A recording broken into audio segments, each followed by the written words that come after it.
पूरा। अच्छा बेटे, पहला यूनिट कंप्लीट हो गया, units and dimension. Second unit start करना, उसका नाम क्या लिख लो, काइनेमेटिक्स। ठीक है, काइनेमेटिक्स स्टार्ट करना हमने। Unit number 2 kinematics.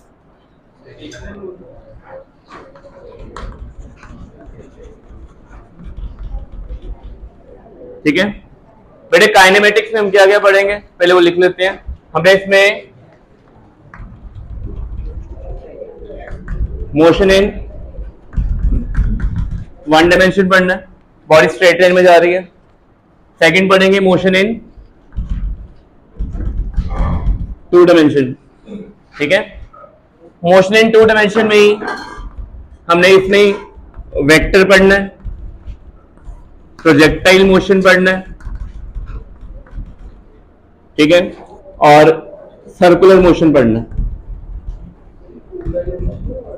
To dimension में। ये किसमें पढ़ना है, मोशन इन टू डायमेंशन में। वन डायमेंशन में तो स्ट्रेट लाइन है, टू डायमेंशन में क्या पढ़ेंगे, वेक्टर, प्रोजेक्टाइल, सर्कुलर मोशन। ठीक है, प्रोजेक्टाइल वर्ड बैलिस्टिक वर्ड से ऐसा से, बैलिस्टिक सुना कभी किसी ने, कभी नहीं सुना? संडे को ईरान ने इजराइल पे 303 बैलिस्टिक मिसाइल फायर किए थे, प्रोजेक्टाइल। ठीक है, कोई भी बॉडी को अगर आप सम इनिशियल वेलोसिटी देके एयर में छोड़ दोगे ना, चाहे आपने हॉरिजॉन्टल छोड़ दिया, चाहे आपने एट एन एंगल छोड़ दिया, दैट इज प्रोजेक्टाइल, उसी को बैलिस्टिक कहते हैं। ठीक है, एक बैट्समैन ने अगर बॉल को हिट किया, सिक्स लगाया, वो भी कौन है, प्रोजेक्टाइल बैलिस्टिक। आप मैच में देखते हो ना कि वो बताते हैं कि भाई जो सिक्स लगा है वो 106 मीटर दूर है, 91 मीटर दूर था, वो कैसे आता है, यूजिंग प्रोजेक्टाइल मोशन। हम उसके ऊपर न्यूमेरिकल करेंगे। ठीक है, ये हमें पढ़ना है। तो काइनेमेटिक्स में एक तो मोशन इन वन डायमेंशन है, एक चैप्टर, एक कौन सा मोशन इन टू डायमेंशन, उसमें ही 3 पार्ट्स आगे। ठीक है, तब जाके पूरा यूनिट कंप्लीट होता है। काइनेमेटिक ब्रांच किसका पार्ट आता है, हमने टॉपिक हमारा क्या है, यूनिट फिजिक्स की कौन सी ब्रांच है हमारे पास, मैकेनिक्स। ठीक है, मैकेनिक्स में machine, tools, motion, their cause, motion fast है, स्लो है, किस डायरेक्शन बॉडी जा रही है, डायरेक्शन चेंज हो रही है, ये सारी चीजें पढ़ते हैं। मैकेनिक्स में पहला पार्ट कौन सा आता है, काइनेमेटिक्स में। काइनेमेटिक्स में क्या क्या पढ़ना है, motion in one dimension, motion two dimension में क्या आएगा, वेक्टर्स, क्योंकि डायरेक्शन आएगी, और क्या आएगा, और लास्ट में क्या आएगा, सर्कुलर। यहां पे आके ये कंप्लीट होगा। ठीक है, अच्छा काइनेमेटिक्स में लिखो that branch of mechanics, that branch of mechanics in which, kinematics में लिखो that branch of mechanics in which we'll study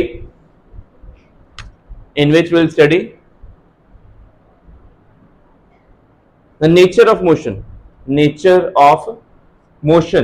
of a body. Without nature of motion of a body, without showing any concern,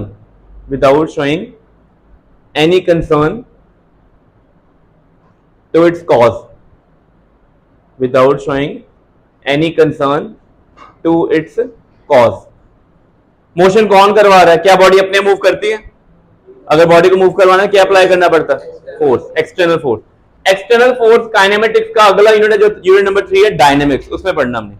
तो इस पूरे chapter में जब भी पढ़ोगे आपने कॉज नहीं पढ़ना, बॉडी को मूव किसने करवाया था, बॉडी की डायरेक्शन किसने चेंज की थी, बॉडी को स्पीड अप किसने किया, स्लो डाउन किसने किया, बॉडी को नीचे कौन लेके आ रहा है, ऊपर कौन पुश कर रहा है, इन कॉजेस नहीं पढ़ेंगे। ठीक है, बट हम पढ़ेंगे क्या, लिखो इन दिस चैप्टर हमने क्या क्या पढ़ना है। ठीक है, सबसे इंपॉर्टेंट चीज होगी, सबसे पहले तो पढ़ेंगे ओरिजिन ऑफ पोजीशन। हमें सबसे पहले ये पता होना चाहिए, ओरिजिन ऑफ पोजीशन। सेकंड पता होना चाहिए ओरिजिन ऑफ टाइम। थर्ड पता होना चाहिए coordinate system. Class 9th onwards आपने कोऑर्डिनेट ज्योमेट्री स्टार्ट की थी।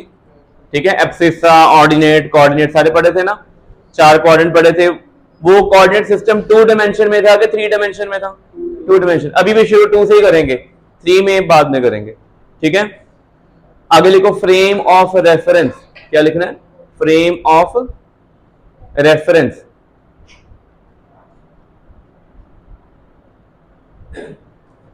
तो उन्हें पहले ये 4-5 चीजें पढ़नी है, फिर हमारा चैप्टर शुरू होता है। ठीक है, ये चारों चीजें क्या हेल्प करेंगी? टू लोकेट ए बॉडी, लिखो ऑल दीज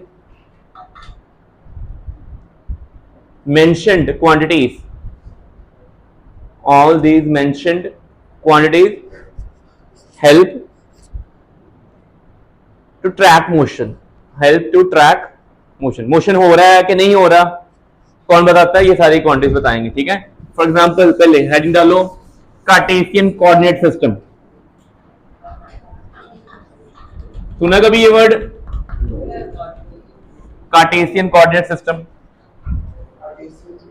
कार्टेशियन एक मैथमेटिशियन है। क्लास 9 में जो आपने x axis y axis 4 coordinate पढ़े थे ना, वो कार्टेशियन ही था।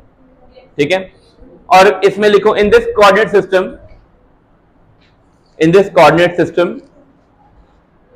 position of the body, in this coordinate system position of the body located using, in this coordinate system position of the body located using, किसको use करके locate करते हैं? Perpendicular distances from x and y axis,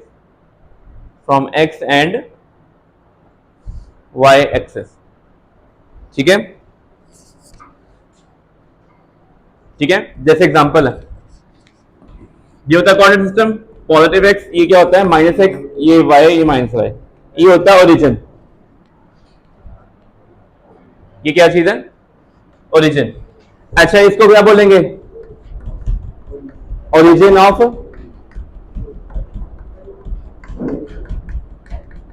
position. ये क्या चीज है? Origin of position. अच्छा, एक पार्टिकल यहां पे पड़ा हुआ है P पॉइंट पे, इसका कोऑर्डिनेट है 3,2। ये 3,2 का मीनिंग क्या है? इसका मीनिंग ये है from y axis it is at distance 3 units. कितने यूनिट डिस्टेंस है? From x axis it is at distance, so to locate a body we need perpendicular distances from fixed axis। fixed axis कौन है? x axis, और दूसरा कौन है? y axis। ठीक है, ये कौन सा सिस्टम होता है? कार्टेशियन। अभी हमने कार्टेशियन ही पढ़ना। ठीक है, और भी हमारे पास है, कार्टेशियन है, सिलिंड्रिकल है, प्लेन पोलर है, स्फेरिकल कोऑर्डिनेट सिस्टम है, थोड़ा सारे +2 के बाद। ठीक है, आप मैथमेटिक्स में कॉम्प्लेक्स नंबर करोगे, कॉम्प्लेक्स मैथमेटिक्स आपके 5th चैप्टर आई थे, उसमें हमने प्लेन पोलर कोऑर्डिनेट सिस्टम पढ़ना है, उसमें करना फर्स्ट टाइम, और हम वेक्टर्स में भी थोड़ा सा पढ़ेंगे। तो ये चीज क्लियर होगी पहले। अच्छा, एक बॉडी यहां पे P पॉइंट पे है। ठीक है, कुछ टाइम के बाद बॉडी कहां पहुंच गई? लेट्स से कहां पहुंच गई? बॉडी P से Q पहुंची है। अगर मैं टाइम भी इंक्लूड कर दूं, क्या इंक्लूड कर दूं? टाइम। तो एक कोऑर्डिनेट सिस्टम में जब टाइम भी ऐड हो जाता है, वो क्या बन जाता है? Frame of reference. लिख लो, when location of a body, when location of a body tracked with, when location of a body tracked with time, then coordinate system will become frame of reference, coordinate system will become frame of reference। ठीक है, coordinate system plus time लिख लो अपनी copy पे, coordinate system plus time equal to frame of reference. Simple. ठीक है, कि frame of reference क्या चीज होती है? कोऑर्डिनेट सिस्टम में आप पोजीशन ट्रैक कर रहे थे, टाइम आ गया तो ये भी ट्रैक करोगे till what time body was at that position, तो क्या बन जाएगा? Frame of reference. लिखो आगे, लिखो इंपॉर्टेंस। इंपॉर्टेंस क्या है इन चीजों की? कोई बंदा आपसे पूछे कि एक बॉडी कितनी फास्ट मूव की है, आपको क्या क्या चीजें काउंट करनी पड़नी है? एक टाइम, एक क्या नोट करना है? टाइम, और एक क्या नोट करना है? डिस्टेंस। डिस्टेंस मान लो P से कहां तक गया बॉडी, तो जाने के तो बहुत सारे रास्ते हैं, ऐसे भी जा सकता है, सीधा भी जा सकता है, जैसे मर्जी जाए, but you can track those, आप उसका पाथ नोट कर सकते हो। अब वो कह रहे कि बॉडी कितनी फास्ट मूव की है यहां से P से Q तक, तो क्या एक चीज और नोट करनी पड़ेगी? Time note. अगर टाइम नोट नहीं किया तो सिर्फ कोऑर्डिनेट सिस्टम में चलेंगे, अगर टाइम भी साथ में नोट कर रहे हो तो क्या आ जाएगा, फ्रेम ऑफ रेफरेंस। लिख लो इंपॉर्टेंस में, how fast a body move, how fast a body move और till what time, or till what time body was at rest, till what time body was at rest, body कब तक rest में थी, body कितनी fast move कर रही है, ठीक है, ये कौन बताएगा हमें, फ्रेम ऑफ, ठीक है, लिखो how fast a body moves और till what time body was at rest, लिख लिया, is informed to us, is informed to us, is informed to us by frame of reference, ठीक है। अब नेचर में, रियल लाइफ में frame of reference कौन है, अर्थ, लिख लो, ठीक है।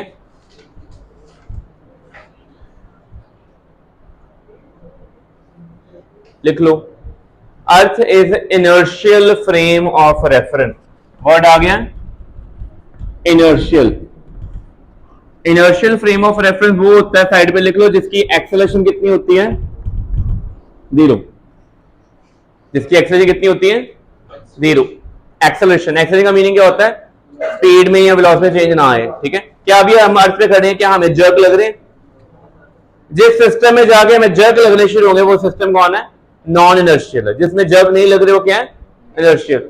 तो अर्थ किसकी एग्जांपल है, inertial frame of reference, bracket में लिख लो, whose acceleration is 0, जिसकी एक्सेलरेशन कितनी होती है, 0 होती है। ये हमें पता होना चाहिए ये टर्म्स, ठीक है। ये आपकी बुक में इंट्रोडक्शन में चीजें लिखी होंगी, थोड़ी थोड़ी कहीं ना कहीं मिल जाएंगे, ठीक है। तो कोऑर्डिनेट सिस्टम सिर्फ हेल्प क्या करता है, to locate a particle, particle की पोजीशन यहाँ पे है, यहाँ पे, कहां पे है, बस। बॉडी की पोजीशन में चेंज आया, coordinate system, but change fast आया कि स्लो आया, वो कौन बताएगा, फ्रेम ऑफ रेफरेंस, क्योंकि फ्रेम ऑफ रेफरेंस में कोऑर्डिनेट सिस्टम के साथ कौन ऐड हो जाता है, टाइम भी ऐड हो जाता है, ठीक है। ये चीज क्लियर होगी पहले, ठीक है। और इनर्शियल फ्रेम ऑफ रेफरेंस कौन होता है, जिसकी एक्सेलरेशन कितनी होती है, 0, अर्थ है। और एग्जांपल, क्या एक कार जो यूनिफॉर्म मोशन स्ट्रेट लाइन में ट्रेवल कर रही है, यूनिफॉर्म, क्या वो इनर्शियल फ्रेम है, यस। और एक कार जो स्पीड अप हो रही है, आप देखना गाड़ी में जब बैठे होते हैं ना, गाड़ी सडनली रेस करते हैं ना, तो कहां जाते हैं, अंदर, पैसेंजर कहां जाते हैं, पीछे, means that car is not inertial, वो क्या बन गई, नॉन इनर्शियल। और जब कार यूनिफॉर्म मोशन में होती है, हाईवे पे स्ट्रेट जाते हो, हमें कुछ फील होता है जब, ठीक है। तो एक और लिख लो, car in uniform motion long straight line, car in uniform motion along straight line, ये किसकी एग्जांपल है, इनर्शियल फ्रेम की एग्जांपल। एक कार सर्कल में घूम रही है uniformly, is it inertial frame, क्यों नहीं है, घूम रही है, उससे क्या होगा, डायरेक्शन चेंज हो रही है। तो हम नोटिस किया कि जब भी कार में टर्न लेते हैं तो अंदर पैसेंजर कहां जाते हैं, बाहर जाते हैं ना। क्या कार जो स्ट्रेट जा रही थी, जा रहे थे कहीं पे, नहीं ना, लिख लो, circulating car in uniform motion, uniform speed लिखो, circulating car at uniform speed, circulating car at uniform speed is non inertial frame, इज प्लेन में ट्रेवल करें, अगर प्लेन में जर्क नहीं लग रहे तो यूनिफॉर्म, जर्क लगने शुरू हो गए, टर्बुलेंस आ गई तो नॉन इनर्शियल। समझ लगी पहले। फ्रेम ऑफ रेफरेंस क्या होता है, जिसकी हेल्प से आप बॉडीज को लोकेट करते हो। मैं कार में फ्रंट सीट में बैठा हुआ हूं, तो मैंने कार में ही कहीं पे ओरिजिन ट्रैक कर देना कि भाई फ्रंट सीट ओरिजिन है, फ्रंट सीट से राइट पे आएंगे तो यहाँ पे, लेफ्ट पे तो जा नहीं सकते, पीछे जाएंगे तो यहाँ पे, यहाँ गए तो यहाँ, ठीक है। हर फ्रेम ऑफ रेफरेंस में एक ओरिजिन होता है। जैसे इस रूम में अगर वो कॉर्नर को ओरिजिन मान लिया, तो उस कॉर्नर से अगर मैंने अपनी पोजीशन ट्रेस करी तो कैसे करेंगे, उस एक्सिस से डिस्टेंस और इधर से डिस्टेंस, बस I am tracking my location. अगर इस फैन की लोकेशन ट्रैक करनी है तो ग्राउंड से हाइट भी नोट करनी पड़नी है, इस वॉल से डिस्टेंस भी नोट करना पड़ना, उस वॉल से भी। ये कौन सी प्लेन में स्पेस में आ गया, 3 डायमेंशनल स्पेस में। बट मेरी जो लोकेशन है फ्लोर पे है, फ्लोर पे जो लोकेशन होगी वो 2D होगी। क्लियर हो गया। अगर इस बोर्ड का सेंटर ट्रैक करना है, बोर्ड का सेंटर यहाँ पे है, उस वॉल से यहां तक का डिस्टेंस नोट करेंगे और ग्राउंड से यहां तक का डिस्टेंस नोट करेंगे। ये कौन है? कोऑर्डिनेट सिस्टम की बात कर रहे हैं कि फ्रेम ऑफ रेफरेंस की? कोऑर्डिनेट। अभी मैंने टाइम के बारे में तो बताया नहीं। अगर मैं कहूं कि आफ्टर 24 आवर इसकी पोजीशन में चेंज आएगा कि नहीं आएगा, तो मेरे को फिर फ्रेम ऑफ रेफरेंस स्टडी करना चाहिए कि ओनली कोऑर्डिनेट? क्योंकि आफ्टर 24 आवर टाइम भी आ गया, लोकेशन भी आ गई, तो क्या यूज करेंगे? Frame of reference. और लिखो, वो लिख लिया ना, car circulating with eight uniform speed is non inertial frame of reference. लग गया पता? लिखो, इन दिस चैप्टर, हम इस चैप्टर में सिर्फ कौन सा फ्रेम पढ़ेंगे? इनर्शियल। लिखो, in this chapter we will study only inertial frame of reference. ठीक है, उसको हम लैब फ्रेम भी कहते हैं। अर्थ के साथ जो फ्रेम एसोसिएट होता है ना, जब ये मैं क्लास की बात करूंगा, क्लास का वो कॉर्नर है, दिस इज लैब फ्रेम। क्या ये? लैब। लेबोरेटरी में कोई एक्सपेरिमेंट होता है, तो हमारी क्लासरूम में भी क्या है? लेबोरेटरी। हम इसी में एक्सपेरिमेंट कंडक्ट करेंगे, इमोशन स्टडी करेंगे, पाथ फॉलो करेंगे, सब कुछ। ठीक है, क्लियर हो गया पहले? तो ये सारे क्या थे? इनर्शियल फ्रेम ऑफ रेफरेंस की बात हो रही है।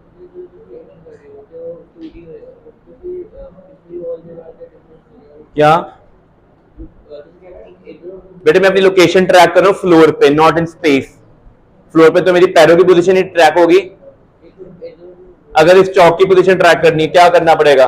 उस वॉल से डिस्टेंस, इस वॉल से डिस्टेंस, ग्राउंड से डिस्टेंस, 3 कोऑर्डिनेट आ गए, तो क्या बन गया? 3D।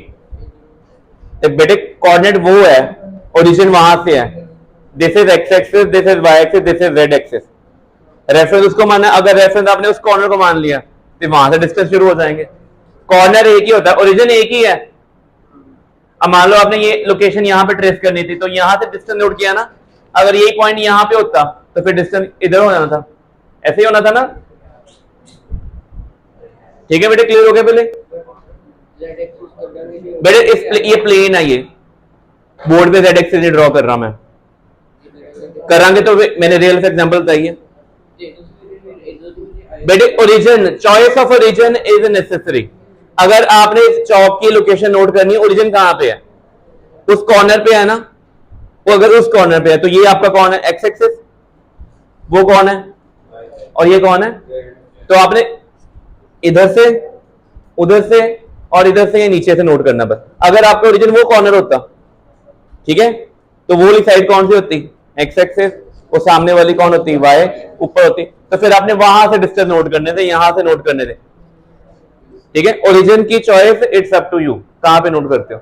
अब एक बॉडी को ना थ्रो करते हैं ऊपर, ठीक है, इसकी पोजीशन को अगर मैं टॉप से नोट कर रहा हूं तो बताओ, जब से चौक ऊपर गई तो अपवर्ड डिस्टेंस कम हुआ के बढ़ा?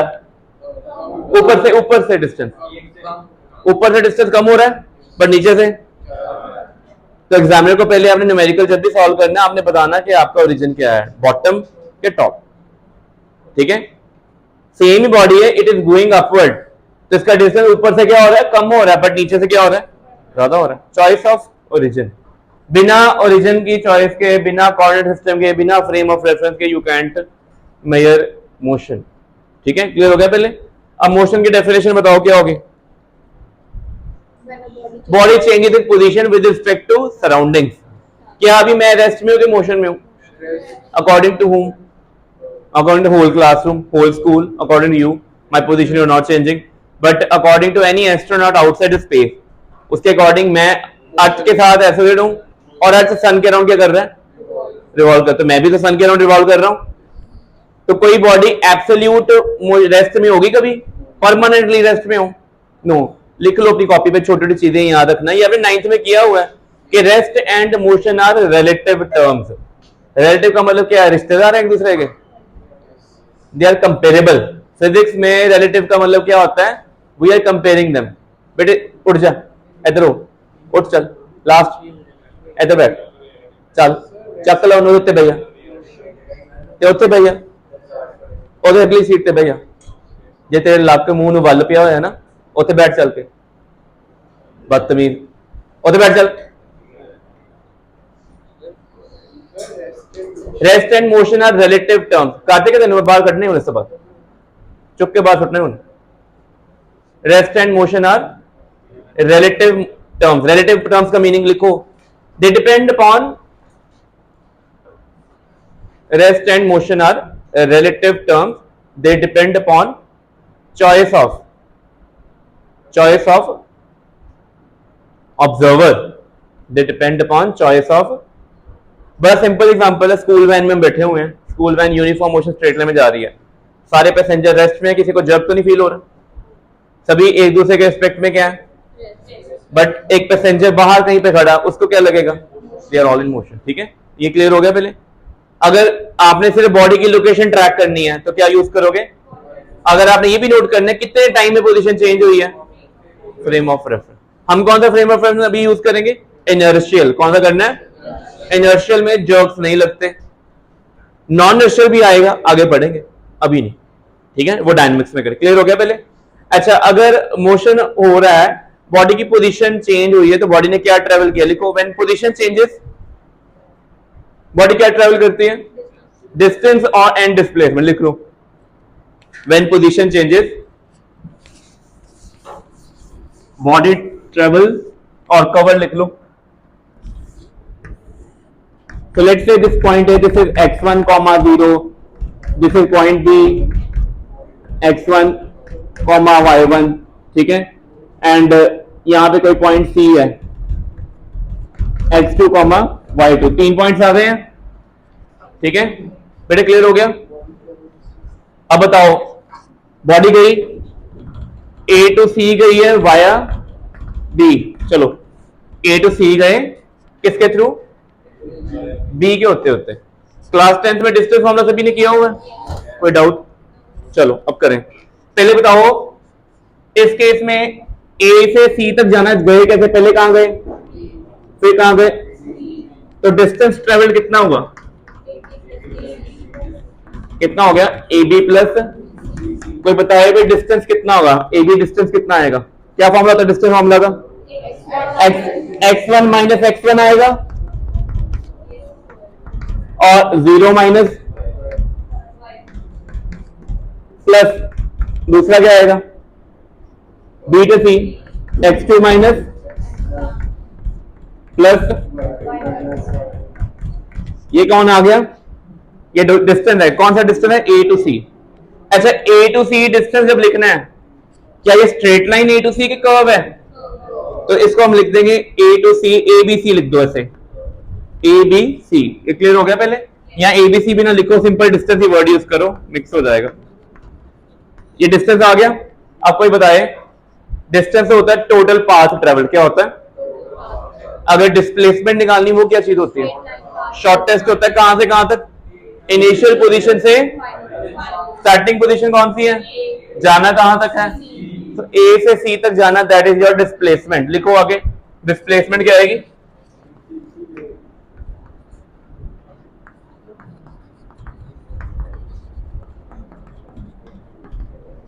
तो क्या आएगा ये AC।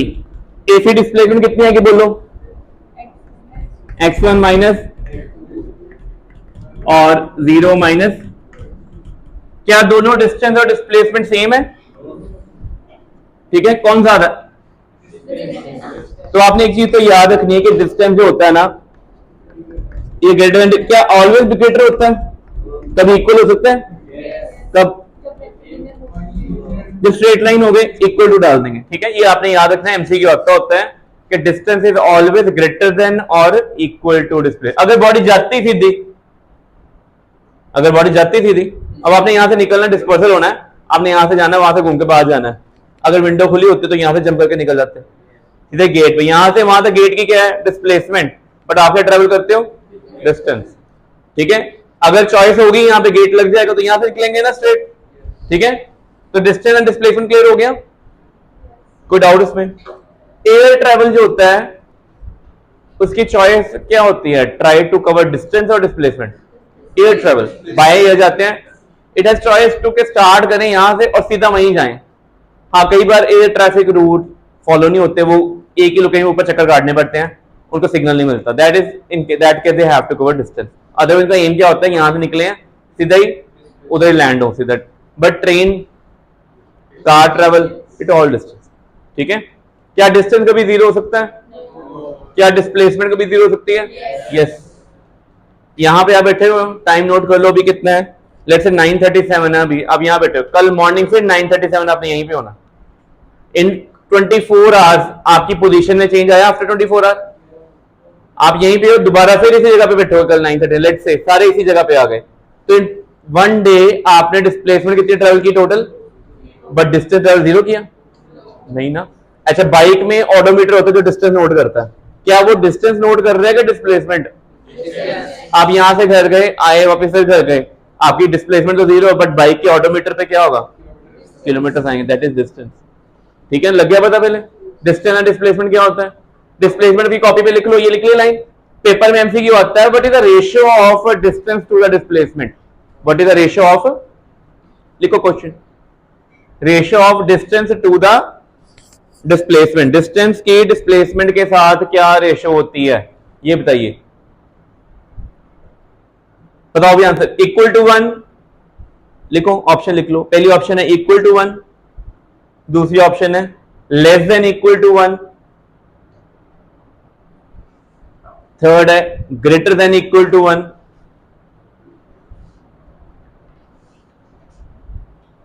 पहली क्या है इक्वल टू 1, सेकंड क्या थी less than equal to 1, third क्या है greater than equal to 1, fourth क्या है नन ऑफ दीज। बताओ, डिस्टेंस को डिस्प्लेसमेंट से डिवाइड करें, यहां पे 1 आ जाएगा, तो जो रेशियो होगी 1 के इक्वल होगी, बड़ी होगी कि छोटी होगी, ग्रेटर देन, ऑप्शन करेक्ट क्या होगी, ग्रेटर देन इक्वल टू। बड़ी बार कॉमन क्वेश्चन आया हो पेपर में ये बड़ा, ठीक है, कर लिया नोट। चलो एक न्यूमेरिकल करें, बेटे जिसको मैं बोलूंगा वो बताएगा मेरे को आंसर। बेटे यहां पे टाइम कितना है 0, बॉडी यहां से शुरू हुई, यहां पे पहुंची 1 सेकंड के बाद, यहां पे पहुंची 2 सेकंड के बाद, यहां पे पहुंची 3 सेकंड, और यहां पे वापस 4 सेकंड के बाद पहुंची। रेडियस है √2 मीटर, रेडियस कितना है, ठीक है। तो सबसे पहले बताइए, बॉडी सर्कल में घूम रही है, लिखो क्वेश्चन, डायग्राम ड्रॉ कर ली, ठीक है। चल करते के खड़ा हो जा, खड़ा हो जा। बेटे ए टू बी में डिस्टेंस ट्रेवल कितना होगा, हाँ वेरी गुड, बैठ जाओ, 1/2 इंटू 2πr, कितना आंसर आ जाएगा ये, π√2/2, यही आएगा। डिनोमिनेटर हमेशा क्या करना है, रैशनलाइज होना चाहिए। इस केस में डिनोमिनेटर में इरेशनल टर्म आ रही है, वैसे ही आ रही, डिनोमिनेटर में इरेशनल नहीं आ रही, वैसे ही रैशनलाइज है, अगर बाई चांस आ जाए तो रैशनलाइज करना, ठीक है। बेटे 2πr क्यों होता है, टोटल सर्कमफ्रेंस, टोटल सर्कमफ्रेंस कितनी होती है, और ये क्या कवर किया उसका 1/4 है, क्या है ये, अगर 1/4 नहीं याद है तो याद करो कि थीटा एंगल कितना है यहाँ पे, तो ये जो आर्क की लेंथ कैसे आती है, मैथ्स में किया आपने, आर्क की लेंथ कैसे आती है, क्या होता है, arc equal to theta into radius, क्या होता है थीटा इंटू रेडियस, कितना है थीटा, कितना है, आगे सेम आंसर। आप ऐसे भी कर सकते थे, या क्लास 10th में किया था सेक्टर का एरिया, πr² θ/360, यहाँ पे क्या होगा, आर्क की लेंथ आ गई 2πr अपॉन θ/360। वो नहीं अच्छा लगता, जो मैथ्स में कर रहे हैं वो यूज करो, ये किया ना मैथ्स में, पहली एक्सरसाइज में ये कर रहे थे, formula arc equal to radius into, और थीटा डिग्री में लिख रहे थे कि एंगल उसमें रेडियन में, चल रही वो चलती भी है, ठीक है। एंगल डिग्री में लिखना है कि रेडियन में लिखना है, रेडियन में, डिग्री में नहीं करना, डिग्री 90 डिग्री कितने रेडियन होता है, π/2। अच्छा बेटे नेक्स्ट खड़ा हो जा, लास्ट, हाँ बेटे यहां से ए से बी तक ये आर्क लगा ली, दिस इज डिस्टेंस, अगर डिस्प्लेसमेंट निकालनी हो, ये स्ट्रेट लाइन ये होगी, तो बताओ कैसे निकालेंगे ये स्ट्रेट लाइन, हाँ कैसे, ये √2 है, ये भी कितना है, तो ये कैसे निकाल लेंगे, पाइथागोरस थ्योरम से, क्या निकालनी है, कैसे निकालोगे, AB² क्या आएगा, OA² प्लस OB², और स्क्वायर रूट ले लें, 2 + 2 4, कितना आ गया, तो बताओ डिस्टेंस कम है कि डिस्प्लेसमेंट ज्यादा है, क्या डिस्प्लेसमेंट ज्यादा है कि डिस्टेंस ज्यादा है, डिस्प्लेसमेंट कभी ज्यादा हो सकती है डिस्टेंस से, नहीं हो सकती। ये A to B में क्लियर हो गया, पहले ये क्या निकालना है, डिस्टेंस, और ये क्या है, अच्छा अगर A to C में निकालना हो, डिस्टेंस कितना है A to C, यहां से यहां तक 1/2 half of the semi circle, कितना हो जाएगा ये π√2 मीटर। और डिस्प्लेसमेंट डायमीटर क्या होगी, डायमीटर कितना हो गया बेटे, किसी को डाउट तो पूछ लो, सिंपल सा इक्वेशन है ये वाले। अभी इसमें टाइम यूज कर रहे हैं कहीं पे, मैंने दिया हो बट मैं यूज कर रहा हूं, मैं कोऑर्डिनेट सिस्टम से रिलेट कर रहा हूं। आई एम ओनली कैलकुलेटिंग या concern with distance and displacement. इससे इजी क्वेश्चन पेपर में नहीं बन सकता, ठीक है। क्लियर हो गया, नोट कर लिया यहां तक, कोई डाउट इसमें, ठीक है बोलो बेटे। कोई बॉडी एब्सोल्यूट रेस्ट में नहीं हो सकती, कोई भी नहीं है।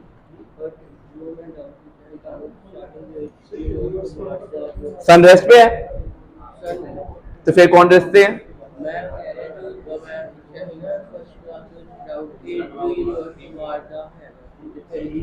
एक्सपैंड कर, मल्टीवर्स भी कंसेप्ट आ जाएगा फिर। तो फिर किसने कहा रेस्ट में नहीं है? नहीं है, रिटर्न प्रूफ कहां पे है? कोई चीज रेस्ट पे नहीं है, नथिंग एट रेस्ट, ठीक है, याद रखना है। हाँ जी बेटे बोलो, ठीक है। क्वाड्रेंट, अच्छा वन बेटे क्वाड्रेंट होता 1/4 एंगल। अब चौथा हिस्सा है ना, तो यह की अद्धा हिस्सा, इसके हाफ कितना, तो जो कितने पहुंच जाएंगे आप डी पे। बेटे आगे बताओ ए टू डी डिस्टेंस कितना होगा? बेटे देखो क्या हुआ, यहां से यहां पे हाफ हो गया, हाफ के बाद क्या हो गया 1/4 और ऐड हो गया, तो कितना होगा 3/4। कितना होगा ये? आप ऐसे भी कर सकते हो, ये भी कर सकते हो। ये टोटल एंगल कितना होगा,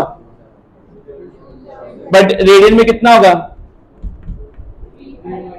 3π/2 और रेडियस कितना है, तो आंसर कितना आ जाएगा 3√2π/2। और आप इसको भी सॉल्व कर दो, इसको भी सॉल्व करोगे ना अगर, तब भी यही आएगा 3π√2/2, सेम ही आना। और डिस्प्लेसमेंट ये होगी, अब कितनी आएगी, जो सेम आएगी, कितनी थी, हो गया क्लियर? अंडर रूट डिस्टेंस कितना आएगा,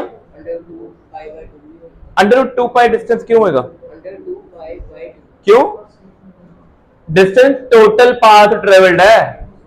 सर्कमफ्रेंस का कैसे निकालते हैं, आर्क रेडियस इनटू थीटा। यहां तक थीटा कितना था, ये 270 डिग्री, और 270 डिग्री रेडियन में कितना होता है 3π/2। तो किया ना मैंने, 3π/2 ये है, रेडियस कितना है √2, ठीक है। तो थीटा की बेटे आर्क का फॉर्मूला तेनों की चाहिए, इधरों की क्यों जानते, जाना ही इधर इडियट। मैंने आपको क्लॉकवाइज भेज रहा हूं कि एंटी क्लॉकवाइज भेज रहा हूं, पहले बताओ। एंटी क्लॉक तो तुम ऐसे कैसे जाओगे, डायरेक्शन मैटर करती है। अगर मैं यहां से यहां तक क्लॉक में आता तो ये डिस्टेंस क्या होता है 1/4 2πr होता है, मतलब कहां जा रहे हैं एंटी क्लॉकवाइज। ये भी मैटर करता है। कल को पेपर में ओरिएंटेशन चेंज करके आंसर गलत ना कर देना, जैसे बोला वैसे जाना, ठीक है। क्लियर होगी चीज पहले, ठीक है। डिस्टेंस अच्छा, अगर फाइनली ए तक आ जाएंगे तो डिस्टेंस ट्रेवल कितना होगा और डिस्प्लेसमेंट, बस ठीक है, क्लियर हो गई। तो डायरेक्शन अपनी कॉपी पे लिख लो, in circular motion, in circular motion direction is of utmost importance, लिख लो in circular motion direction is of utmost. Utmost का मीनिंग होता है मैक्सिमम इंपॉर्टेंस। जैसे वो कंफ्यूज हो गया, उसने बोला कि ऐसे क्यों नहीं जा रहे, हमें कहा ही नहीं गया, हमें कहा गया कैसे जाना है एंटी क्लॉकवाइज। टोटल पाथ ऐसे ट्रेवल होना, ठीक है, तभी मैंने हाईलाइट भी तो किया है, ठीक है। चलो चलो motion on one dimension continue करना। हमने ऑलरेडी हमने कुछ टॉपिक्स मॉर्निंग में पढ़े थे, ठीक है, उसकी वीडियो सारी अपलोड सारी इकट्ठी हो जाएगी, ठीक है। तो चैप्टर का नाम क्या है, मोशन इन वन डायमेंशन, ठीक है। ये यूनिट 2 का फर्स्ट चैप्टर है। इसके बाद क्या आएगा, मोशन इन 2 डायमेंशन आएगा। मोशन इन 2 डायमेंशन में वेक्टर पढ़ना है, प्रोजेक्टाइल पढ़ना है और सर्कुलर मोशन पढ़ना है, ठीक है। बड़ा इंपॉर्टेंट चैप्टर है ये फिजिक्स में मैकेनिक्स ब्रांच है, ठीक है। उसमें यूनिट होता है काइनेमेटिक्स, ये उसका पार्ट है। तो यूनिट नंबर 2 आपका एक्चुअल नेम क्या था, काइनेमेटिक्स। तो काइनेमेटिक्स में क्या करना होता है, आपने मोशन को स्टडी करना है बॉडी के, बॉडी मूव कैसे कर रही है, फास्ट कर रही है, स्लो कर रही है, स्ट्रेट लाइन में है, कर्व में है, 3D में आ गई है, सर्कल में घूम रही है, उसकी स्पीड बढ़ रही है, कम हो रही है, डायरेक्शन चेंज हो रही है कि नहीं हो रही, everything will study in kinematics. हमने कॉज ऑफ मोशन नहीं पढ़ना कि मोशन क्यों हुआ, हम ये नहीं पढ़ेंगे कि मोशन क्यों हुआ। आपको किसी को पता है कि अगर किसी बॉडी को मूव करना हो तो क्या करना पड़ता है? You have to apply force. ठीक है, हमने इस यूनिट में फोर्स के बारे में नहीं पढ़ना। काइनेमेटिक्स का अगला यूनिट आएगा, जो थर्ड यूनिट होगा वो होगा डायनेमिक्स, जिसमें हम laws of motion and friction पढ़ेंगे, उसमें कॉज ऑफ मोशन पढ़ेंगे कि अगर मोशन इंक्रीज हो रहा है, फास्ट हो रही बॉडी तो क्यों हो रही थी, बॉडी स्लो क्यों हुई, ये चीजें सारी। ठीक है, तो सबसे पहले हेडिंग डाल लो काइनेमेटिक्स की कॉपी पे। ठीक है, नोट्स में सब कुछ लिखा हुआ है, हम इंपॉर्टेंट चीजें अपनी कॉपी पे राइट नाउ हम डिस्कस करेंगे। ठीक है, तो सबसे पहले तो काइनेमेटिक्स होता क्या है? Study of motion object without taking into account the factor that causes the motion. Body को मूव कौन करवा रहा है उसको नहीं स्टडी करना, बॉडी को मूव किसने करवाया, रोका किसने, स्पीड अप किसने किया, स्लो डाउन किसने किया, that all done by force. हम इस चैप्टर में फोर्स के बारे में नहीं पढ़ेंगे। तो देखो ये क्या क्या चीजें यहाँ पे, ये ओ क्या होता है? बेटे आजा, उठ जा, उठ जा, उठ जा। अच्छा सर आगे आजा। अच्छा ये क्या होता है? ओरिजिन। क्या कहना है इसको? ओरिजिन कहना। ठीक है, ध्यान से चलो। अच्छा ओरिजिन क्या होता है? ये एक मेजरमेंट का रेफरेंस पॉइंट होता है जहां सारी मेजरमेंट स्टार्ट होती है। आपने कोऑर्डिनेट ज्योमेट्री 9th क्लास में पहली बार देखी थी जिसमें आपने ओरिजिन पढ़ा था। तो वो ओरिजिन क्या मीनिंग होता था? जहां से सारे डिस्टेंस आप स्टार्ट करते मेजर करने। ये कौन सा चैप्टर है? हमारा चैप्टर है मोशन इन वन डायमेंशन। तो बॉडी देखो एग्जांपल है कि बाइकर है, बाइकर स्ट्रेट लाइन में जा रहा है। ये क्या है? ओरिजिन, जहां से पोजीशन शुरू होनी है। क्या इट इज मैंडेटरी कि बाइकर हमेशा ओरिजिन से ही शुरू करेगा मोशन? नहीं ना। जैसे मैं यहाँ पे मैंने उस रूम के कॉर्नर को ओरिजिन मान लिया, I am right now here. तो जब मैंने अपनी वॉच पे टाइम देखा या स्टॉपवॉच ऑन की तो मेरी इनिशियल पोजीशन क्या है? ये है। T0 का मीनिंग क्या होता है? Origin of time. क्या होता है? Origin of time is under our control. मैं अगर बीइंग एन एक्सपेरिमेंटलिस्ट हूं, मैंने एक्सपेरिमेंट करना है, तो कब स्टार्ट करना है एक्सपेरिमेंट मैंने देखना है। तो टाइम का ओरिजिन मेरे कंट्रोल में, कब मैं स्टॉपवॉच ऑन करूंगा। बट पोजीशन का origin is not under my control, it has to be chosen. या तो उस कॉर्नर को चूज करेंगे या मैं अपनी इनिशियल पोजीशन को ओरिजिन चूज कर लूंगा। ठीक है, क्लियर हो गया? पहले सरफेस को हम क्या मान लेंगे? ओरिजिन। सरफेस से ऊपर जाएंगे तो पॉजिटिव, सरफेस से नीचे जाएंगे तो नेगेटिव। ये x0 है कि x0 है? x0 बोलना है, लिखा 0 ही है, बोलना क्या होता है इसको? x0 का मीनिंग होता है इनिशियल पोजीशन। कॉपी पे टर्म्स याद रखना, इनिशियल पोजीशन को किससे डिनोट करते हैं? x0। x0 का मीनिंग क्या होगा कि यहां से लेकर यहां तक का डिस्टेंस कितना है। ठीक है, this is the initial position. ठीक है, क्या बाइकर की टाइम के साथ, अब टाइम कितना हो गया? टी हो गया, मतलब 5 सेकंड के बाद, 10 सेकंड के बाद, 100 सेकंड के बाद पोजीशन में चेंज आया। अगर बॉडी की पोजीशन चेंज होती है किसके रिस्पेक्ट में? कौन है? ओरिजिन। अकॉर्डिंग टू ओरिजिन पहले बॉडी की पोजीशन इतनी थी, अब कितनी हो गई? This much. क्या बॉडी की पोजीशन चेंज हो रही है कि नहीं हो रही? हुई चेंज। अगर बॉडी की पोजीशन चेंज हुई है तो हम क्या कहेंगे? Body is in motion. ठीक है, मान लो ओरिजिन के अकॉर्डिंग बॉडी पहले भी इधर थी, 10 सेकंड के बाद भी इधर है। Is there any change in position? मैं अभी यहाँ पे खड़ा हूं, 2 सेकंड के बाद अब भी मैं यहीं पे हूं, मेरी पोजीशन में चेंज आया किसके according? According to you, according to that origin. तो that means I am not in the motion. ठीक है, क्लियर हो गया? पहले तो कोई भी बॉडी जब मोशन में होती है with respect to some reference point, ये रेफरेंस पॉइंट होता है जहां से मेजरमेंट स्टार्ट होती है, तो इसको हम ओरिजिन कहते हैं। बॉडी पोजीशन में चेंज आया, ये क्या चीज है? V0 या V0। क्या होता है V0? पार्टिकल की या बॉडी की इनिशियल वेलोसिटी को क्या कहते हैं? V0 कहते हैं। कि जब आपने वॉच ऑन की थी उस टाइम में बॉडी वाज इन मोशन और एट रेस्ट। ये बताओ, जब आपने टाइम स्टार्ट किया क्या बॉडी की वेलोसिटी 0 है कि नॉन 0? लिखा है 0 के 15 लिखा। सोचो इस केस में जो रियल लाइफ सिचुएशन है, जैसे ही बंदे ने टाइम ऑन की उसकी पोजीशन क्या थी? x0 और उसकी स्पीड क्या थी? अच्छा, ये स्पीड की कोई डायरेक्शन है ना? तो ये क्या होगी? It is a vector quantity. और स्पीड की जब डायरेक्शन आती है तो वो क्या बन जाती है? वेलोसिटी। ये क्लियर हुआ? ये 9th में चीजें पड़ी हुई हैं, स्पीड, वेलोसिटी। ठीक है, अगर आपने सिर्फ लोकेशन ट्रैक करनी है, you need a coordinate system. ठीक है, अगर आपने साथ साथ टाइम भी नोट करना है तो उसको क्या बोलते हैं? Frame of reference. ये आपकी एनसीईआरटी बुक के सेकंड पेज पे भी लिखा हुआ। जब आप चैप्टर स्टार्ट करोगे मोशन वन डायमेंशन को, सेकंड पेज टर्न करोगे, इसमें फ्रेम ऑफ रेफरेंस के बारे में बताया हुआ कि अगर आपने बॉडी का मोशन स्टडी करना है सबसे पहले क्या चाहिए, कोऑर्डिनेट सिस्टम। क्लास 9 में कोऑर्डिनेट ज्योमेट्री की थी, उसमें origin x axis y axis पढ़ते थे ना। क्लास 10th में डिस्टेंस फार्मूला सेक्शन फार्मूला भी कर लिया था, लोकेशन ऑफ पार्टिकल्स भी कर लिए थे। अब क्या कर रहे हैं हम, उसको यूज करके बॉडी का मोशन स्टडी कर रहे हैं। कोऑर्डिनेट सिस्टम में अगर आपने टाइम भी ऐड कर दिया तो क्या बन जाता है, वो फ्रेम ऑफ रेफरेंस बन जाता है। ये क्या सीधा ए, एक्सेलरेशन। एक्सेलरेशन क्या करता है, वेलोसिटी को चेंज करता है।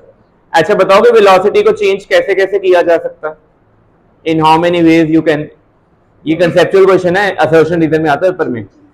You can increasing the speed, you can brake level speed क्या हो जाएगी, डिक्रीज। अगर आपने स्पीड चेंज नहीं की, टर्न ले लिया, स्पीड सेम है, टर्न ले लिया, डायरेक्शन क्या हो गई, उसके साथ वेलोसिटी चेंज होगी कि नहीं होगी, यस।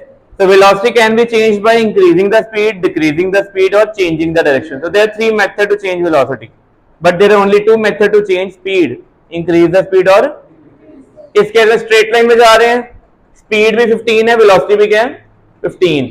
एक्सेलरेशन 4 का मीनिंग क्या हुआ पता है आपको, after every 1 second speed increases by, मतलब 0 सेकेंड पे स्पीड कितनी थी 15, 1 सेकेंड पे स्पीड कितनी होगी 19, 2 सेकेंड पे 23। दिस इज एपी सीरीज, पढ़ा ना आपने एपी सीरीज, तो क्लास 10th में आपने जो एपी सीरीज में पढ़ा था वही ये चीजें हैं सारी, ठीक है। कॉमन डिफरेंस, इसमें कॉमन डिफरेंस कौन आ गया, एक्सेलरेशन, ठीक है। आफ्टर 10 सेकंड कितनी वेलोसिटी हो जाएगी बताओगे, इनिशियल अगर 15 है और हर सेकंड में 4 से इंक्रीज कर रहे हैं, तो 10 सेकंड के बाद कितना हो जाएगा बताएगा कोई।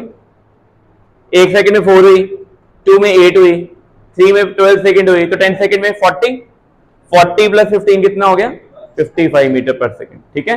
तो ये चीजें क्लियर हुई। ये बड़ा इजी था ना कैलकुलेशन, ये इजी क्यों थी, बिकॉज एक्सेलरेशन वाज कांस्टेंट, ठीक है। क्लास 9th में आपने 3 इक्वेशन ऑफ मोशन पढ़ी थी, v equal to u plus 80, s equal to u t plus half a t square, v square minus u square equal to 2s, पढ़ा था ना तीन चीजें। तीनों सबसे इजीली कब एप्लीकेबल होती हैं, when ever acceleration is constant, ठीक है। क्लास 9 में यहां तक था। 11 में तो क्या करेंगे, अब एक्सेलरेशन को चेंज करेंगे, एक लेवल ऊपर आएंगे, तब ये तीनों इक्वेशन वैलिड नहीं होंगे, ये तीनों इक्वेशन तब नहीं लग सकती। अगर आप एक्टिवा चला रहे हो, कभी रेस देते हो, कभी ब्रेक लगाते हो, फिर रेस इरेगुलरली चला रहे हो, तो your motion is uniform accelerated और non uniform. In that case you can not predict your final velocity. But अगर आप यूनिफॉर्म एक्सेलरेशन लगा रहे हो तो आप फाइनल वेलोसिटी को प्रिडिक्ट कर सकते हो, कर सकते हैं, ठीक है। ये क्लियर हो गया पहले। क्या बॉडी की डायरेक्शन कहां पे है, टुवर्ड ईस्ट और वेस्ट, ठीक है। तो वेक्टर क्वांटिटी डायरेक्शन आ गई, मैग्नीट्यूड स्केलर आ गए, ठीक है। चीजें क्लियर हो गई पहले। तो बॉडी आगे बात कर रहे हैं, मोशन कब होता है बताओ, whenever there motion if changes position with respect to time, ठीक है। अच्छा अगर चेक करना हो कि हाउ फास्ट मोशन अकर, तो हमें क्या काउंट करना पड़ता है, स्पीड और वेलोसिटी। अपनी कॉपी पे लिख लो, to check the motion, to check motion occur or not, ये लिखो, to check motion occur or not, to check motion occur or not, locate the particle position। अगर मोशन हुआ है कि नहीं हुआ, क्या लोकेट करो, पार्टिकल की पोजीशन लोकेट करो। और अगर चेक करना है हाउ फास्ट मोशन, अगर लिखो, if we want to calculate how fast motion occur, अगर हमने ये चेक करना है कि मोशन कितनी फास्ट हुआ है या कितनी स्लो हुआ, then we have to look for speed or acceleration. If we want to check how fast motion occur, we need to check speed or velocity, ठीक है। लग गया पता। पोजीशन चेक करने के लिए सिर्फ कोऑर्डिनेट सिस्टम चाहिए, स्पीड और वेलोसिटी काउंट करने के लिए फ्रेम ऑफ रेफरेंस चाहिए, बिकॉज टाइम भी नोट करना पड़ता है। समझ लगे पहले, कोऑर्डिनेट सिस्टम प्लस टाइम क्या होता है, फ्रेम ऑफ रेफरेंस होता है। तो ये चीज रेक्टिलिनियर मोशन कौन सा होता है बताओ, स्ट्रेट लाइन। जो मोशन बिल्कुल स्ट्रेट लाइन में होगा कौन सा मोशन होगा, रेक्टिलिनियर, ठीक है। Frame of point mass object, ये बताते हैं। देखो ये मैंने चौक पकड़ी हुई है, क्या ये पॉइंट है पॉइंट। अगर इस चौक को आपसे अप्रोक्सीमेटली लास्ट बेंच से डिस्टेंस होगा 6 मीटर होगा लेट्स से, और मैं यहाँ पे चौक पकड़ी, वहां से गेट से बंदा इसको देखेगा, उसको इसका चौक का साइज छोटा नजर आएगा, बड़ा नजर आएगा। इसका मीनिंग पहले any object can be point object, if observation distance is high, समझ लगे पहले, अगर ऑब्जर्वेशन डिस्टेंस बहुत ज्यादा है ना तो बॉडी को क्या अज्यूम कर सकते हैं, पॉइंट ऑब्जेक्ट, पहला पॉइंट। दूसरा पॉइंट, अब ये चौक मूव कर रही है, क्या चौक जब आगे मूव किया है कि सारे पार्टिकल इकट्ठे मूव किए, कोई पीछे रह गया? मैं चौक के पूरी चौक को स्टडी करने से बेटर कोई एक पार्टिकल को स्टडी करूं, रिजल्ट सेम आएंगे कि नहीं आएंगे? सेम आएंगे ना, क्योंकि सारे पार्टिकल की वेलोसिटी, डिस्प्लेसमेंट, एक्सेलरेशन सब कुछ क्या है, सेम। जो बॉडी इस तरीके का behaviour they, all the particle have same velocity, acceleration without any jerk, वो बॉडी, उस बॉडी को हम पॉइंट ऑब्जेक्ट कंसीडर कर सकते हैं। ठीक है, हमने रोटेशनल मोशन से पहले सारी बॉडीज क्या अज्यूम करनी है, पॉइंट। ए ह्यूमन बॉडी चल रही है ना, तो हम ह्यूमन बॉडी को क्या कंसीडर करेंगे, पॉइंट। समझ लगी पहले? ये चीज क्लियर हो गई? बैक ये चीज कोई डाउट पहले? तो पेपर में पहले लिखो पॉइंट ऑब्जेक्ट डेफिनेशन लिखो। The size of the body is negligible as comparison to its range of the motion. ठीक है, अब एक कार है, क्या वो नॉर्थ इंडिया से साउथ इंडिया जा सकती है? जा सकती है। कार का साइज तो हार्डली 4 मीटर होता है, और नॉर्थ इंडिया से साउथ इंडिया जाने में तो किलोमीटर, थाउजेंड्स ऑफ किलोमीटर है। थाउजेंड्स ऑफ किलोमीटर के कंपैरिजन में 4 मीटर इज वेरी स्मॉल और नॉट। तो can car assume to be point object? Yes. Body कितना मूव कर सकती है या कितनी दूर से उसको ऑब्जर्व किया जा सकता है ताकि उसका साइज क्या अपीयर हो, पॉइंट। लग गया पता? और जब बॉडी पॉइंट होती है, बॉडी जब मूव करेगी उसमें जर्क से नहीं लगने। एक ट्रेन है, ट्रेवल कर रही है विदाउट एनी जर्क, तो इसके सारे पार्टिकल की वेलोसिटी, स्पीड, डिस्टेंस सेम होगा कि नहीं होगा? सारे, हर एक पार्टिकल, ट्रेन होती है बड़ी लंबी, कोई 100 मीटर लंबी ट्रेन है, बट जर्क नहीं लगा चलते हुए, सभी पार्टिकल की वेलोसिटी सेम होगी इसमें कि नहीं? तो it can be assume to be point object. अगर जर्क लगने शुरू हो जाए तो किसी पार्टिकल की स्पीड ज्यादा है, किसी की स्पीड, तब वो पॉइंट ऑब्जेक्ट नहीं होगी। लग गया पता पहले यहां तक? ठीक है, तो ये हमें पता होना चाहिए। एनसीईआरटी बुक में ना बैक एक्सरसाइज में पहला क्वेश्चन ही ये होगा, उसमें 5-6 बॉडीज दी हुई हैं और पूछा हुआ इनमें से कौन सी पॉइंट ऑब्जेक्ट है, कौन सी नहीं है, और पेपर में क्वेश्चन आता ही वाला। ठीक है, आगे फ्रेम ऑफ रेफरेंस लिख लिया, पॉइंट ऑब्जेक्ट। ठीक है, लिख लो।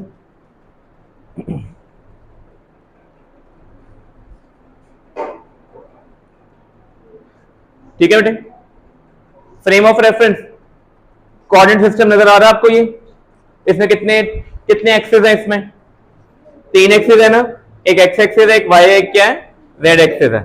इससे पोजीशन लोकेट होगी कि टाइम भी पता चल जाएगा?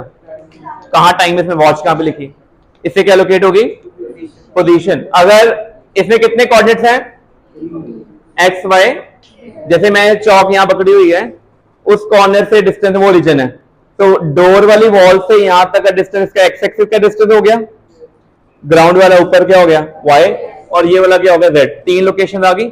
अब ये चौक यहां से यहां चले गई, मैंने फास्ट मूव किया, अब मैंने क्या मूव किया, फास्ट और स्लो मूवमेंट में इनिशियल फाइनल पोजीशन दोनों क्या है, बट कभी मैं स्लो मूव कर रहा हूं, कभी कैसे कर रहा हूं, फास्ट। ये कौन बताएगा? अगर मैं इन 3 कोऑर्डिनेट्स के अपार्ट में टाइम भी इंक्लूड कर दूं। क्या इंक्लूड करना है? मैंने लिखवाया है ना, if you want to calculate how fast motion occur, तो टाइम चाहिए। ठीक है, तो फ्रेम ऑफ रेफरेंस बड़ा सिंपल है, जो आपने 9-10 में कोऑर्डिनेट ज्योमेट्री पढ़ी थी ना, वही है, बट उसमें एक कोऑर्डिनेट और कौन सा आ गया, time, location of a body at different time. ठीक है, लग गया पता? 1 डायमेंशन मोशन क्लियर है, स्ट्रेट लाइन। जब भी बॉडी 1 डायमेंशन में होती है, उसका सिर्फ एक ही कोऑर्डिनेट चेंज करता है। ठीक है, जैसे सपोज करो मैं यहां पे हूं, चौक यहां पे है, चौक यहां से ऊपर जाती है, नीचे का डिस्टेंस इंक्रीज हो रहा है, बट उस वॉल से इसका डिस्टेंस, इस वॉल से डिस्टेंस क्या है, तो ये चौक का मोशन कौन सा है, 1 डायमेंशन। अब ये चौक ऐसे जा रही है, अब ये प्लेन में है। जैसे एग्जांपल, एक कीड़ी है फ्लोर पे जा रही है, उसका मोशन कौन सा होता है, 2 डायमेंशन। मस्कीटो का मोशन एयर में कैसा होता है, 3 डायमेंशन। और अगर मैं बिल्कुल स्ट्रेट रोड पे कार ट्रेवल करे, बिल्कुल स्ट्रेट, तो मोशन कौन सा होगा, 1, स्ट्रेट रोड पे जाना, 1 dimension. Only 1 coordinate changes, along x axis जा रहे हो, अलॉन्ग वाई जा रहे हो, अलॉन्ग जेड जा रहे हो। ठीक है, क्लियर हो गई चीजें पहले? ठीक है, डिस्टेंस एंड डिस्प्लेसमेंट, कोई बताए भी डिस्टेंस एंड डिस्प्लेसमेंट क्या होता है? टोटल, ऐसा डिस्टेंस कभी नेगेटिव नहीं होता, अपनी कॉपी पे पॉइंट लिख लो, distance can never be negative, distance is always added. ठीक है, it is the total path travelled, इसके लिए हमेशा वर्ड क्या यूज करेंगे, टोटल पाथ ट्रेवल्ड। जैसे देखो, इनिशियल पोजीशन से फाइनल बी तक जाना है, बट जाना कैसे, ए के थ्रू, तो डिस्टेंस कितना है यहाँ पे O2A plus A2, but displacement क्या होगी, shortest path between initial and that is straight line OB। ठीक है बेटा, क्लियर होगी चीज पहले। तो डिस्टेंस टोटल पाथ होता है, डिस्प्लेसमेंट में लिख लो net, net path. Net net पता कैसे आता है, जब भी कोई चीज मार्केट से परचेज करते हैं ना, उसमें कुछ बिलिंग आइटम्स होती हैं, कुछ डिस्काउंट होता है। बिलिंग आइटम्स और डिस्काउंट ऐड होते हैं कि सब्ट्रैक्ट होते हैं, सब्ट्रैक्ट होते हैं। और नेट एंड में आता है नेट बिल, लिखा होता है ना। नेट कैसे आता है, बाय एडिंग सब्ट्रैक्टिंग रिजल्टेंट। ठीक है, तो डिस्प्लेसमेंट के साथ कभी टोटल डिस्प्लेसमेंट वर्ड नहीं यूज करना, आपने क्या यूज करना है, नेट डिस्टेंस। अभी मैं डिस्प्लेसमेंट की डायरेक्शन की बात नहीं कर रहा, I am only dealing with the magnitude. ठीक है, एक ही है बेटा। ठीक है, ये चीज क्लियर होगी पहले। ठीक है, तो ओबी इज योर डिस्प्लेसमेंट। डायरेक्शन है ओबी की कि नहीं, क्या डिस्प्लेसमेंट की डिस्टेंस की फिक्स डायरेक्शन थी, पहले ऐसे जा रहा है फिर बदल गई। Distance has no fix direction but displacement has fix direction. बड़ा कौन दोनों में, तो डिस्टेंस कभी डिस्प्लेसमेंट इक्वल हो सकता है, कब, देखिए जब मैं, मेरे पास O से B जाना है और मैं जा भी सीधा रहा हूं, गया भी सीधा और शॉर्टेस्ट भी यही था। When I follow the shortest path then distance and displacement are equal, otherwise distance is always greater than. तो अपनी कॉपी पे ये वर्ड लिख लो कि जो डिस्टेंस होता है वो हमेशा क्या होता है, greater than equal to displacement. ठीक है, ये नहीं कभी भूलना, एमसीक्यू सर्शन रीजन क्वेश्चन रखते हैं इसके ऊपर। हाँ जी,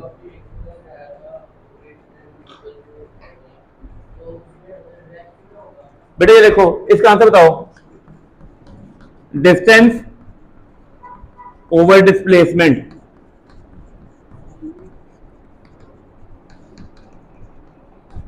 क्या ठीक लिखा है, क्या ठीक लिखा मैंने, डिस्प्लेसमेंट यहाँ पे मल्टीप्लाई में है, न्यूमरेटर में है ना, यहाँ पे क्या होगी, डिवाइड होगी, यहाँ पे क्या रहेगा 1। इज इट ओके और नॉट। ठीक है, तो डिस्टेंस और डिस्प्लेसमेंट की रेशियो हमेशा 1 से ग्रेटर और इक्वल होती है, और अगर इसको रेसिप्रोकल कर देंगे तो क्या होगा, लेस देन इक्वल हो जाएगी। ठीक है, क्लियर हो गई चीज। ठीक है, हाँ जी, डिस्टेंस कभी जीरो नहीं होता। देखो यहाँ सपोज करो अभी आप यहाँ अपनी चेयर पे बैठे हुए हो, अभी टाइम हुआ है 12:30, कल सभी ने स्कूल आना है, लेट्स से कल सुबह सभी ने सेम चेयर पे बैठना है सही, तो जो आपकी अभी पोजीशन है ना, कल 12:30 बजे सेम पोजीशन होगी। तो इन 24 आवर्स फ्रॉम नाउ आपकी डिस्प्लेसमेंट कितनी होगी, बट क्या आपका डिस्टेंस ट्रेवल जीरो होगा, क्योंकि आपने ट्रेवल सब कुछ किया है ना। जो गाड़ी का ऑडोमीटर होता है वो डिस्टेंस ट्रेवल करते हैं कि डिस्प्लेसमेंट, क्योंकि हम जाते हैं आते हैं, किलोमीटर आते हैं ना, वो टोटल पाथ ट्रेवल करता है, चाहे आप आगे जाओ चाहे पीछे जाओ, टोटल पाथ। बट डिस्प्लेसमेंट आगे जाओगे तो पॉजिटिव, पीछे आओगे तो, और डिस्प्लेसमेंट कभी टोटल आएगी कि नेट आएगी, और पाथ डिस्टेंस क्या आएगा, हमेशा टोटल आएगा। ठीक है, एग्जांपल देखो दी हुई सर्कुलर मोशन की, एक कंप्लीट सर्कल में टोटल डिस्टेंस कितना ट्रेवल होता है और डिस्प्लेसमेंट जीरो। बेटे इंपॉर्टेंट पॉइंट्स आ गए सारे। देखो यहां पे ना नोट करना, डिस्टेंस के साथ ना डिस्प्लेसमेंट को दो पैरेलल लाइंस में लिखा हुआ है। पैरेलल लाइंस का मतलब पता क्या होता है, मॉडुलस। क्या होता है, मॉडुलस का मीनिंग होता है मैग्नीट्यूड। डिस्प्लेसमेंट के पास ना डायरेक्शन भी होती है, ठीक है, बट जब भी हम डिस्टेंस के साथ डिस्प्लेसमेंट को कंपेयर करेंगे, हम सिर्फ मैग्नीट्यूड को कंपेयर करेंगे। तो displacement can be negative, but हमने उसका क्या स्टडी करना है यहाँ पे, मैग्नीट्यूड। मैं यहां पे खड़ा हूं, मैं 5 मीटर पीछे चला जाता हूं तो मेरी डिस्प्लेसमेंट आएगी -5 मीटर, ठीक है, बट मेरी डिस्प्लेसमेंट का मैग्नीट्यूड कितना होगा, 5। समझ लगी पहले, बड़ी चीज क्लियर होगी। मैं यहां पे खड़ा हूं, मैं गया इधर और फाइनली गेट तक पहुंच गया, मेरा डिस्टेंस कितना हुआ, दिस पाथ, फिर वापस ऐड करना, ऐसे ही होना ना, बट मेरी डिस्प्लेसमेंट यहां से वहां तक ये वाली होनी है।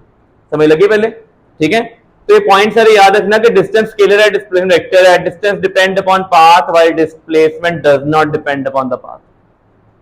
अमृतसर से दिल्ली जाना है, बाय कार जाओ, बाय ट्रेन जाओ, बाय एयर जाओ, तीनों पाथ अलग है, ठीक है, बट डिस्प्लेसमेंट तीनों की क्या है, same. Distance always positive, zero कब होता है डिस्टेंस बता सकते हो, जब बॉडी मूव ही नहीं करती। If a body doesn't move at all then distance is said to be 0, ठीक है। और डिस्टेंस डिस्प्लेसमेंट के मैग्नीट्यूड के यहाँ तो इक्वल है या उससे क्या है, ग्रेटर है, कोई डाउट इसमें, ठीक है।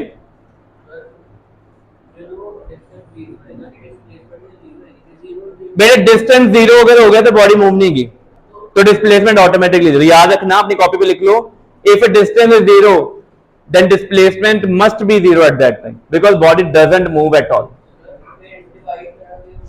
0 by 0 not defined, indeterminate form. 0 by 0 is indeterminate form. तब ये inequality valid नहीं होती। ये inequality valid तब है जब बॉडी मूव करेगी। जब बॉडी मूव ही नहीं करती तो inequality absurd है, ऐसा कोई वैलिड रीजन नहीं है। और 0 को 0 से डिवाइड करके उसको बोलते हैं इनडिटर्मिनेंट टर्म, ठीक है, कोई वो इन्फिनिटी नहीं होता, ठीक है। और इनडिटर्मिनेट टर्म्स मैथमेटिक्स में जब आप ग्रेजुएशन करोगे तब आपने पढ़नी, प्लस टू में भी नहीं पढ़नी। How to handle 0 by 0, it is in graduation mathematics, ठीक है। बेटे हेडिंग डालो displacement in terms of position vector. ये ना नई चीज है, मैं बताता हूं I cap J cap K cap होता क्या है, ठीक है, देखना ध्यान से, ये हमने सारा पढ़ना अच्छे से। ए के कोऑर्डिनेट कितने हैं, x1 y1 z1, और बी के कितने हैं। अगर मैं सिंपल आपसे पूछूं ए बी डिस्प्लेसमेंट निकालना है, ए बी डिस्टेंस निकालना है, तो क्लास 10 में किया हो ना, root x2 minus x1 square plus y2 minus y1 square, distance formula लगाते हो ना, बोलते हो उसको डिस्टेंस फॉर्मूला है बट निकालता वो क्या है, डिस्प्लेसमेंट। ये करते हो ना, ठीक है। उसी चीज को थोड़े एक नए मेथड में करना, कैसे करेंगे देखो। ओरिजिन से एक वेक्टर है, वेक्टर के पास पता क्या होता है, स्टार्टिंग पॉइंट और एक होता है एंड पॉइंट, और एक एरो होता है, एरो शो करता है डायरेक्शन। जो वेक्टर ओरिजिन से शुरू होता है कहां तक जाता है, पॉइंट तक जाता है, उसको बोलते हैं पोजीशन वेक्टर, ठीक है। आराम से सुनना है चीज को। यहां पे अगर मैं लिखूं ना ओ ए, मेरे पास सिंपल होगी स्ट्रेट लाइन, ठीक है ना, बट ओ ए के ऊपर मैंने ऐसे एरो डाल दिया, इसका मीनिंग क्या है, ओ ए वेक्टर क्या है ये। हर वेक्टर के पास दो चीजें होती हैं, एक उसका होता है मैग्नीट्यूड, एक होती है उसकी डायरेक्शन। जब आपने ए पॉइंट तक जाना है, मान लो मैं ये वाला ए पॉइंट है, ओरिजिन से आपने ए तक जाना है, ठीक है, कैसे जाना है, अलोंग एक्स एक्सिस कितना कवर करना पड़ेगा, x1, अलोंग वाई एक्सिस कितना करना पड़ेगा, अलोंग जेड एक्सिस कितना करना पड़ेगा, तीन चीजें। क्या तीनों चीजों की डायरेक्शन सेम थी, नहीं ना, उनके डायरेक्शन को असाइन करने के लिए हमें क्या चाहिए होते हैं, यूनिट वेक्टर। अपनी कॉपी पे लिखो, टू असाइन डायरेक्शन, ये आपको याद होना चाहिए कि जब भी आपने डायरेक्शन असाइन करनी है, we need unit vector. To assign direction we need unit vector, हमारे पास यूनिट वेक्टर का होना चाहिए। अच्छा, यूनिट वेक्टर कौन कौन से होते हैं, पहला होता है आई कैप, दूसरा होता है जे कैप, तीसरा होता है स्मॉल के कैप, इनको बोलते हैं I cap, J cap, K cap, ठीक है। इनकी मीनिंग है अलोंग, लिखो I cap, J cap, K cap, along x axis, comma y axis and z axis, x axis, comma y axis and z axis. अगर एक body positive x axis में जा रही है 5 मीटर, कितना गई है, तो वेक्टर फॉर्म में होता है, कैसे लिखोगे, 5 आई कैप, क्या लिखोगे 5। अगर वही body 5 metre negative x axis में गई, क्या लिखोगे, -5 आई कैप। समझ लगे, पहले मैग्नीट्यूड 5 ही आगे पीछे, बट पॉजिटिव आई कैप का मतलब अलोंग एक्स एक्सिस, नेगेटिव आई कैप का मतलब अलोंग नेगेटिव। क्लियर हो गया पहले। तो बताओ ये तीनों कोऑर्डिनेट पॉजिटिव थे कि नेगेटिव थे, तो वहां से यहां तक आना है, ओरिजिन से वहां यहां तक आना है। एक्स एक्सिस के अलोंग कितना आए हैं, x1, वाई के अलोंग कितना है, और जेड के अलोंग कितना है, उनके डायरेक्शन के अकॉर्डिंग लिख लिया आई कैप, जे कैप। क्या ये तीनों लाइक टर्म्स हैं, इनको ऐड नहीं कर सकते, ठीक है। तो x1, y1, z1 they only signify the magnitude, while I cap, J cap के शो डायरेक्शन। इनको बोलते क्या है, यूनिट वेक्टर। किसी को पता है यूनिट का मतलब क्या होता है, आपकी जिस क्वेरी से मुझे व्हाट्सएप कर देना, आई विल आंसर, ठीक है। अच्छा बताओ भाई, आई cap, J cap, K cap बताएं, मैंने इनका नाम क्या बोला, यूनिट वेक्टर। किसी को पता है यूनिट का मतलब क्या होता है, यूनिट। नंबर हमारे पास होल नंबर कितने तरह के होते हैं पता, होल नंबर्स शुरू कहां से होते हैं, 0 1 2 3 4 5, कितने तरह के होते हैं पता, बेसिक क्वेश्चन मैथमेटिक्स, 3 तरह के। एक होता है यूनिटी, यूनिटी पता है कौन होता है, 1, यूनिटी कौन है, और एक होता है प्राइम नंबर। प्राइम नंबर कौन से होते हैं, 2 3 5, 1 को प्राइम काउंट करते हैं, 1 यूनिट, और बाकी सारे क्या है कॉम्पोजिट। ऐसे ही यहां पे यूनिट का मतलब ये है कि इस वेक्टर की direction I cap along x axis है, बट इसका मैग्नीट्यूड कितना है 1। कितना मैग्नीट्यूड इसका 1। ऐसे ही ओबी वेक्टर भी लिख दिया, बड़े ठीक है पहले कि नहीं, कोई डाउट? तो हमने क्लास 10th में किया था कि x1 y1 z1 x2 y2 z2 ये लोकेशन करने के मेथड होते थे, बट इसमें डायरेक्शन बताते थे हम। क्लास 11 में हमने इनको डायरेक्शन के साथ लिख दिया, ठीक है, मैथमेटिकल फॉर्म लिख दी। अगर आपने क्या करना है, ए से बी तक क्या निकालनी है, डिस्प्लेसमेंट क्या निकालनी है, कहां से निकालनी है, ए टू बी निकालनी है, B to A to B. तो बड़ा सिंपल है, अगर आपने ए टू बी डिस्प्लेसमेंट निकालने क्या करोगे, फाइनल पॉइंट कौन सा है, ए के बी, फाइनल में से इनिशियल को क्या कर दोगे माइनस, सिंपल सी बात यही होगा ना। मान लो अभी आप जाते हो अपनी एक्टिवा पे रीडिंग नोट करते हो, वो होगी कोई 5922 किलोमीटर, देखा 5922 लेट से घर पहुंची होगी 5928 हो गई, तो आपने कितनी डिस्टेंस ट्रेवल किया 6 किया ना, कैसे आया फाइनल माइनस इनिशियल। ऐसे ही अगर आपने डिस्प्लेसमेंट नोट करनी है, फाइनल पोजीशन वेक्टर में से इनिशियल को क्या करना है, तो ये लिखो पहले डायग्राम, ये दो R1 R2 और ये R12। R12 का मीनिंग क्या हुआ, 1 से 2 की तरफ जा रहे हैं कि 2 की तरफ, 2 से 1 की तरफ। अभी मैंने बड़ा ब्रीफ आइडिया दिया वेक्टर्स का, अभी पूरा वेक्टर पढ़ना, आई cap J cap K cap सब पढ़ने हैं, अभी सिर्फ मैंने ब्रीफ आइडिया दिया कि आई cap J cap K cap क्या होते हैं, थोड़ा बहुत क्लियर हुआ, ज्यादा नहीं तो थोड़ा बहुत तो होगा ना कि आई cap J cap K cap नई चीजें हैं, इनका काम क्या होता है, पर्पस क्या इनका लाइफ में, डायरेक्शन शो करना, ठीक है। I cap positive x axis, minus i cap negative. A to B displacement और बी टू ए डिस्प्लेसमेंट का मैग्नीट्यूड दोनों का सेम होगा, बट डायरेक्शन दोनों की क्या होगी, और वेक्टर्स में डायरेक्शन चेंज शो करने के लिए नेगेटिव साइन आता है, ठीक है। जैसे देखो अगर मैं यहां पे लिखूं ए बी वेक्टर, बताओ ए बी वेक्टर क्या आएगा, किसमें से किसको माइनस करना है, और आपको पता है ना लाइक टर्म्स में से लाइक माइनस होती है कि अनलाइक भी रहती है, आई कैप वाले में से आई कैप माइनस होगा, जे वाले में से और के वाले में से, तो क्या आएगा ये x2 minus x1 i cap, y2 minus y1 j cap plus z2 minus z1 k cap. बेटे ठीक है, ये इसको बोलते हैं डिस्प्लेसमेंट वेक्टर, क्या बोलना है इसको, और पोजीशन वेक्टर कहां से शुरू होता है, ओरिजिन से। पोजीशन वेक्टर हमेशा कहां से शुरू होगा, but displacement vector from any point, ठीक है। अच्छा बताओ फिर बी ए वेक्टर कितना आएगा, x1 माइनस x2, फर्क किस चीज का दोनों में बताएंगे। अगर मैं ध्यान देखूं माइनस साइन कॉमन निकाल ले तो ऐसे बन जाएगा, but minus sign show here, A to B इधर से आ रहे हो, बी टू ए, मैग्नेट दोनों के क्या है, बट डायरेक्शन क्या है डिफरेंट, दिस इज। और लास्ट खत्म करते हैं, अगर आपने मैग्नीट्यूड निकालना हो, क्या निकालना हो, मैग्नीट्यूड का सिंबल क्या होता है, वेक्टर के साथ क्या लगती है पैरेलल लाइंस, लगा दी पैरेलल लाइंस आपने, ठीक है। और आपने करना क्या है, देखो अगर आपने ए बी का मैग्नीट्यूड निकालना है, टेक्निक देख लो, रूट लगाना है, जो आई के साथ नंबर लगा हुआ था उसका स्क्वायर करो, जो वाई के साथ लगा हुआ था उसका स्क्वायर कीजिए, एंड जो जेड के साथ था, ठीक है। तो अगर आप इनको स्क्वायर करके ऐड करेंगे then what you will get, you get resultant, इसको बोलते हैं डिस्प्लेसमेंट। लग गया पता? तो आज हमने डिस्प्लेसमेंट तक किया है, कल हमारा टॉपिक शुरू होना है स्पीड एंड वेलोसिटी, ठीक है। उससे पहले वीडियो अपलोड हो जाएगी, इसको कर जाके आराम से देखना, ठीक है।